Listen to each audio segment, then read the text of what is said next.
ನಮ್ಮ ಕಾರ್ಯಕ್ರಮದ ಹೆಸರು ಗೇಮ್ ಚೇಂಜರ್ ಅಂತ. ಸೊ ನಿಮ್ಮ ಜೀವನದಲ್ಲಿ ಗೇಮ್ ಚೇಂಜರ್ ಯಾರು? ಅಥವಾ ಗೇಮ್ ಚೇಂಜಿಂಗ್ ಸಿಚುಯೇಷನ್ ಏನಾದ್ರೂ ಆಗಿದೆ ನಿಮ್ ಜೀವನದಲ್ಲಿ ಅಂದ್ರೆ ಅದು ಯಾವುದು? ಮುಂದೆ ಗುರಿ ಇರಬೇಕು, ಹಿಂದೆ ಗುರಿ ಗುರು ಇರಬೇಕು. ಇರ್ಬೇಕು. ಹೌದು. ಹಿಂದೆ ನಾರಾಯಣಗೌಡರು ಇದ್ರು, ನನ್ನ ಮುಂದೆ ಗುರಿ ಇತ್ತು. ನಾರಾಯಣಗೌಡರು ಇವತ್ತ ನನ್ನ ತೀಡಿ ತಿದ್ದಿ ಬುದ್ಧಿ ಹೇಳಿ ಈಗ ಹೋರಾಟ ಮಾಡ್ಬೇಕು, ಆಗ ಹೋರಾಟ ಮಾಡ್ಬೇಕು ಅಂತ ಹೇಳಿ ಕಲಿಸಿದ್ ನನಗೆ ನಾರಾಯಣಗೌಡರು. ಯಾಕಂದ್ರೆ ನಾವು ಮರಿಬಾರ್ದವ್ರನ್ನ. ಈಗ 3 ವರ್ಷ ಆಯ್ತು ಅವ್ರ ಜೊತೆ ಬಿಟ್ಟು ನಾನು ಬಂದು.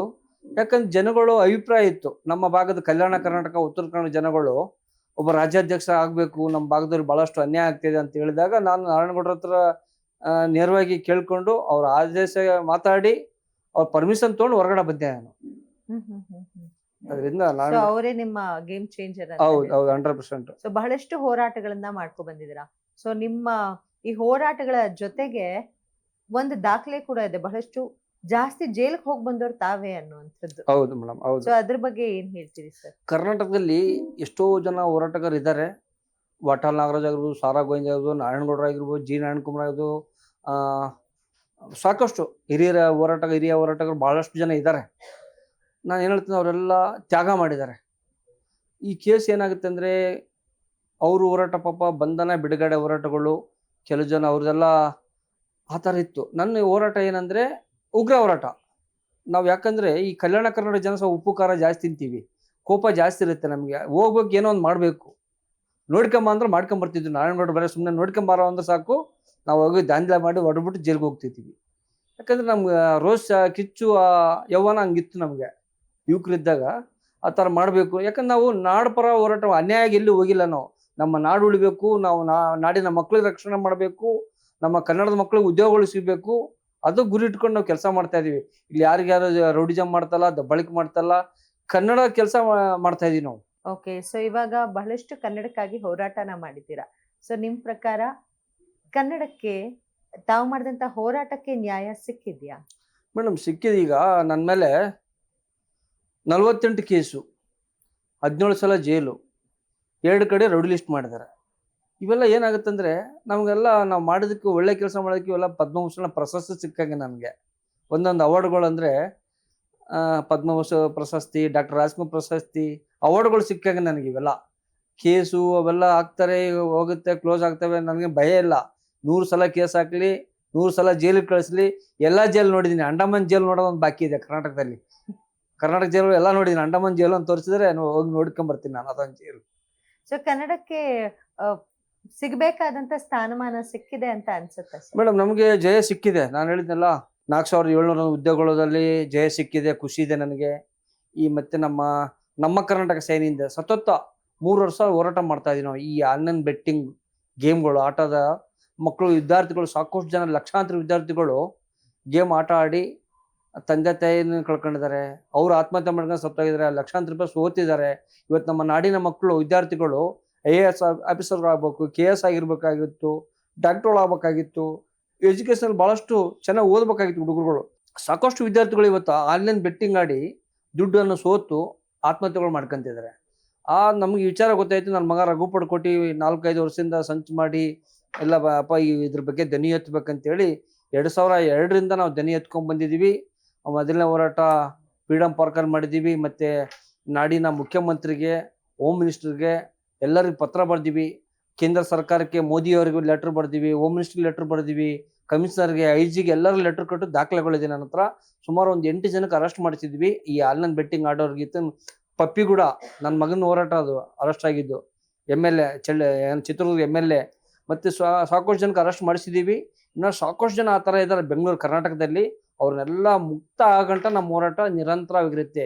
ಈ ಗಾಂಜಾ, ಡ್ರಗ್ಸು, ಆನ್ಲೈನ್ ಬೆಟ್ಟಿಂಗ್ ಮುಕ್ತ ಆಗಂಟ ನಮ್ಮ ಹೋರಾಟ ನಿಲುವು ಇರುತ್ತೆ. ಈ ನಾಡಿನ ವಿದ್ಯಾರ್ಥಿಗಳಿಗೆಲ್ಲ ನಾವು ಕರೆ ಕೊಡ್ತಾ ಇದ್ದೀವಿ. ಮೊನ್ನೆ ಕೂಡ ನಾವು 15 ದಿವಸ ಹಿಂದೆ ಈ ಕೋರಮಂಗಲದಲ್ಲಿ ಆನ್ಲೈನ್ ಬೆಟ್ಟಿಂಗ್ ಆಟ ಆಡಿಸ್ತಾ ಇದ್ರು. 8 ಲಕ್ಷ ಗೆದ್ದವ್ರಿಗೆ ಕೊಡ್ತೀವಿ, 4,500 ರೂಪಾಯಿ ಎಂಟ್ರಿ ಫೀಸ್ ಇದೆ, ಬನ್ನಿ ಅಂತೇಳಿ ಸೋಷಿಯಲ್ ಮೀಡಿಯಾದಲ್ಲಿ ಪ್ರಮೋಟ್ ಮಾಡ್ತಾ ಇದ್ರು. ಆ ಕಚೇರಿ ನುಗ್ಗಿ ಧ್ವಂಸ ಮಾಡಿದ್ವಿ. ಧ್ವಂಸ ಅಂದ್ರೆ ನ್ಯಾಯ ಕೇಳಕ್ಕೆ ಹೋಗಿದ್ದೀವಿ. ಆಗ್ತಾ ಇರ್ತೇವೆ ಹೋರಾಟದಲ್ಲಿ, ಕೈಗೆ ತಟ್ಟಿ ಏನೋ ಕಂಪ್ಯೂಟರ್ ಚೇರ್ ಎಲ್ಲ ಬಿಡ್ತಾ ಇರ್ತೇವೆ. ನಮ್ಮ ಹುಡುಗರೆಲ್ಲ ಹೋಗಿ ದಾಂಧಲೆ ಮಾಡಿ ಅವತ್ತು 12 ಜನ ಮೇಲೆ ಕೇಸ್ ಆಗಿದೆ. ಇನ್ನ 100 ಕೇಸ್ ಹಾಕ್ಲಿಕ್ಕೆ ಚಿಂತೆ ಇಲ್ಲ ಸರ್ಕಾರ. ಈ ನಾಡಿನ ಮಕ್ಕಳು ಹಿತ ಕಾಯಕ್ಕೆ ನಮ್ಮ ಕನ್ನಡ ಸೇನೆ ಹುಟ್ಟಿದೆ. ಸೊ ಅವಾಗಿನ ಹೋರಾಟ ಇವಾಗಿನ ಹೋರಾಟ ವ್ಯತ್ಯಾಸ ಏನಿದೆ ಮೇಡಮ್? ಈಗ ಮುಂಚೆ ಹೋರಾಟಗಾರ ಅಂದ್ರೆ ಒಂದು ಗೌರವ ಇತ್ತು. ಪೊಲೀಸ್ ಅಧಿಕಾರಿಗಳು ಒಳ್ಳೆ ಗೌರವ ಕೊಡ್ತಿದ್ರು ಮುಂಚೆ ಪೊಲೀಸ್ಗಳೆಲ್ಲ. ಆಮೇಲೆ ಅಧಿಕಾರಿಗಳು ಅಷ್ಟೇ, ನಾವು ಈ ಕಡೆ ಒಂದು 5 ನಿಮಿಷ ಈ ಕಡೆ ಇರ್ತೀವಿ, ಹೋಗಿ ನುಗ್ರ ಅನ್ನೋರು ಒಳ್ಳೆ ಕೆಲಸಕ್ಕೆ. ಈಗಿನ ಅಧಿಕಾರಿಗಳು ಹಂಗಿಲ್ಲ. ಲಾಠಿ ಎತ್ತಿದ್ರೆ ಸಾಕು, ಈಗಿನ ಹೋರಾಟಗಾರರು ಕೆಲವು ಜನ ಓಡೋಗ್ತಾರೆ. ಮುಂಚೆ ಎಲ್ಲ ನಾವು ಬೂಟಿಂದ ಹೊಡೆದ್ರು ನಿಂತಿದ್ದೀವಿ, ಲ್ಯಾಟಿಂದ ಹೊಡೆದು ನಿಂತೀವಿ, ಗನ್ ಶೂಟ್ ಮಾಡಕ್ಕೆ ಬಂದ್ರೆ ನಿಂತಿದ್ದೀವಿ ಹೋರಾಟದಲ್ಲಿ. ಈಗಿನ ಹೋರಾಟಗಾರರು ಏನಾಗಿದೆ ಅಂದರೆ ಸೋಷಿಯಲ್ ಮೀಡಿಯಾದಲ್ಲಿ ಅಷ್ಟೇ ಹೋರಾಟಗಾರರು ಇದ್ದಾರೆ. ಕೆಲವು, ಎಲ್ಲರೂ ಅಂತ ಹೇಳ್ತಾ ಇಲ್ಲ ನಾನು, ಕೆಲವು ಹೋರಾಟಗಾರರು ಹಂಗಿದ್ದಾರೆ. ನಾವು ಏನು ಹೇಳ್ತೀವಿ ಅಂದರೆ, ನಾವೊಂದು ಯಾವುದೇ ಒಂದು ಕೈ ಹಾಕಿದರೆ ಆ ಹೋರಾಟ ಎಂಡ್ ಆಗಂಟ ಬಿಡಬಾರ್ದು. ಆ ಥರ ಹೋರಾಟಗಳು ಮಾಡಬೇಕು. ಈಗಿನ ಹೋರಾಟಗಾರರು, ಈಗ ಕಾನೂನು ಭಾಳ ಸ್ಟ್ರಿಕ್ಟ್ ಆಗಿದೆ. ನಾವು ಈಗಿನ ಸಮಾಜ ಹುಡುಗರಿಗೆ ನಾವು ಹೇಳ್ತಾ ಇದ್ವಿ, ಡಾಕ್ಟರ್ BR ಅಂಬೇಡ್ಕರ್ ಸರ್ ಏನು ಸಂವಿಧಾನ ಬರೆದಾರೆ, ಆ ಕಾನೂನುಬದ್ಧವಾಗಿ ಹೋರಾಟಗಳು ಮಾಡ್ಬೇಕಂತೇಳಿ ಈಗಿನ ಹುಡುಗರಿಗೆಲ್ಲ ನಾವು ತರಬೇತಿ ಕೊಡ್ತಾ ಇದ್ದೀವಿ. ಯಾಕಂದ್ರೆ ನಾವೆಲ್ಲ ಕೇಸ್ ಹಾಕ್ಸ್ಕೊಂಡ್ವಿ, ಜೈಲಿಗೆ ಹೋಗಿದ್ವಿ. ಈ ಕೇಸ್ ಹಾಕ್ಸ್ಕೊಂಡ್ರೆ ನಿಮ್ಗೆ ಕೆಲಸಗಳು ಸಿಗಲ್ಲ ವಿದ್ಯಾರ್ಥಿಗಳಿಗೆ. ಸಾಕಷ್ಟು ರೌಡಿ ಶೀಟರ್ ಮಾಡ್ತಾರೆ. ಮನೆಗೆ ರಾತ್ರಿ 2 ಗಂಟೆ 3 ಗಂಟೆಗೆ ಬಂದು ನಮಗೆಲ್ಲ ಪೊಲೀಸರು 3 ಗಂಟೆ ರಾತ್ರಿ ಶೂಗಾಲಿಂದ ದೇವ್ರ ಮನೆಯಲ್ಲೆಲ್ಲ ಹಾಕೊಂಡು ಬಂದು ನಮ್ಗೆ ಎತ್ತಾಕೊಂಡು ಹೋಗಿ ಬೆಡ್ರೂಮಲ್ಲೆಲ್ಲ ಬಂದು ಹೇಳ್ಕೊಂಡು ಹೋಗ್ತಿದ್ರು. ಈಗೆಲ್ಲ ಏನಾಗುತ್ತೆ ಅಂದರೆ ಅವೆಲ್ಲ ಹೇಳ್ಕೊಂಡ್ರೆ ನಾವು ಮೀಡಿಯಾದಲ್ಲಿ ನಾಳೆ ಹೋರಾಟಕ್ಕೆ ಯಾರು ಬರಲ್ಲ. ಆ ಥರ ಹೇಳ್ತಿದ್ವಿ. ನಾವು ಕೈ ಮುರ್ಕೊಂಡಿದ್ದೀವಿ, ಕಾಲು ಮುರ್ಕೊಂಡಿದ್ದೀವಿ.